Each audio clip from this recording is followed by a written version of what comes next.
শেরপুর জেলা পুলিশের কাছ থেকে ইনফরমেশন পেয়ে গত রাত থেকে আমরা কার্যক্রম শুরু করি। নেত্রকোনা জেলা পুলিশ, সরি।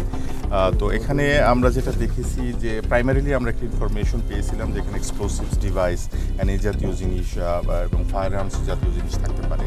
তো সেটার উপরে ভিত্তি করে আমরা অ্যান্টি টেরোরিজম ইউনিটের সোয়াট এবং বোম ডিসপোজাল টিম, পাশাপাশি ইনভেস্টিগেশন অ্যান্ড সাইবার টিম আমরা নিয়ে এসেছি। তো আমরা প্রাইমারিলি একটা ভিজিট করেছি। তো সেখানে আমরা কিছু এক্সপ্লোসিভ ডিভাইসের উপস্থিতি লক্ষ্য করেছি এবং আরও কিছু এক্সপ্লোসিভস ম্যাটেরিয়ালস আছে কিনা সেটার জন্য অলরেডি ভিতরে আমাদের বোম ডিসপোজাল ইউনিট সার্চ করছে এবং সেই সাথে কিছু সাইবার রিলেটেড কিছু ম্যাটেরিয়ালস, কিছু ডিভাইস, এই ধরনের জিনিস আমরা দেখেছি।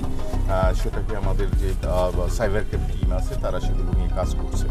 তো আমরা আশা করি যে আগামী 1 থেকে 2 ঘন্টার মধ্যে প্রাইমারি সার্চিংয়ের মাধ্যমে আমরা ভিতরের যেই অবস্থাটা এটা সিকিউর করতে পারবো যে এক্সপ্লোসিভস ডিভাইস বন্য কিছু নাই বা এর মধ্যে আমরা এগুলো ডিসপোজাল করে ফেলবো। এর পরবর্তীতে আমাদের যে রুটিন সার্চিং, যেটা প্রাইমারিলি ইনভেস্টিগেশনের সার্চিং, যেটা এভিডেন্স কালেকশনের জন্য, সেই কার্যক্রম শুরু হবে। তো সব মিলিয়ে আমি জাস্ট এটা বলবো যে এটা নেত্রকোনা জেলা পুলিশের একটা বেশ ভূয়সী প্রশংসা করবো যে এই জিনিসটা সমন্বিতভাবে এরকম একটা জায়গা তারা পেয়েছে এবং উদ্ধার করতে পেরেছে। এবং এখানে ভিতরে যে ধরনের ম্যাটেরিয়ালসগুলো আমরা যেটা দেখেছি বা যা আছে এখন পর্যন্ত, সেটা হয়তো পরবর্তীতে আপনাদেরকে যৌক্তিকভাবে আমরা হয়তো বা দেখাইতে পারবো, যতটুকু দেখানো সম্ভব হবে। তাহলে আপনারা বুঝতে পারবেন যে এটা মানে বাংলাদেশ পুলিশের বা নেত্রকোনা জেলা পুলিশ কতটুকু সাফল্যের সঙ্গে এই জিনিসটা তারা উদ্ধার করেছে।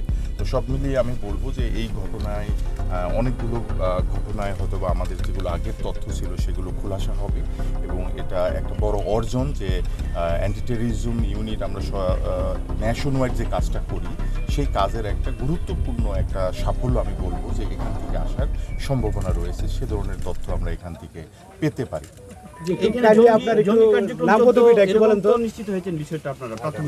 প্রাইমারিলি আমাদের কাছে মনে হয়েছে যে এখানে অনেকেরই আসা যাওয়া ছিল এবং তারা হয়তোবা এখানে প্রশিক্ষণও গ্রহণ করেছে বলে মনে হয়েছে। এই ধরনের জিনিসপত্র আমরা এখানে ভিতরে দেখতে পেয়েছি। তো ওভারঅল আমরা পুরো জিনিসটা এখনও পুঙ্খানুপুঙ্খরূপে দেখিনি। তারপর প্রাইমারি অ্যাসেসমেন্টে আমাদের কাছে এরকমই মনে হচ্ছে যে এখানে কিছু প্রশিক্ষণ কার্যক্রম তারা চালিয়েছে আর কি। একটু নাম পদবিটা বলেন তো আপনার। আমি Mohammad Sanowar Hossain, SP operation anti terrorism unit. এটা কি সারাদিন লাগতে পারে অভিযান?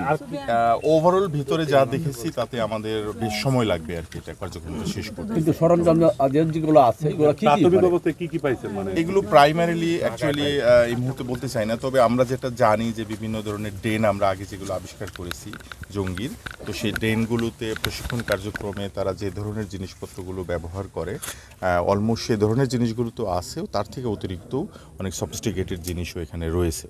তো আমি জাস্ট স্পেসিফিক্যালি যে ম্যাটেরিয়ালসগুলোর নাম বলছি না, বাট এটা একটা প্রশিক্ষণের ক্ষেত্র ছিল, সে বিষয়টা আমরা মোটামুটি প্রাথমিকভাবে নিশ্চিত আর কি। কী ধরনের ডিভাইস পাওয়া গেছে বলতে পারেন? এটা এক্সপ্লোসিভস ডিভাইস এবং ডিভাইসের টাইপটা কেমন হয়, মানে আইডি টাইপ আর কি। তো সেটা ডিসপোজাল করার পর হয়তো বা আমরা আরও ইন ডিটেলস বলতে পারবো।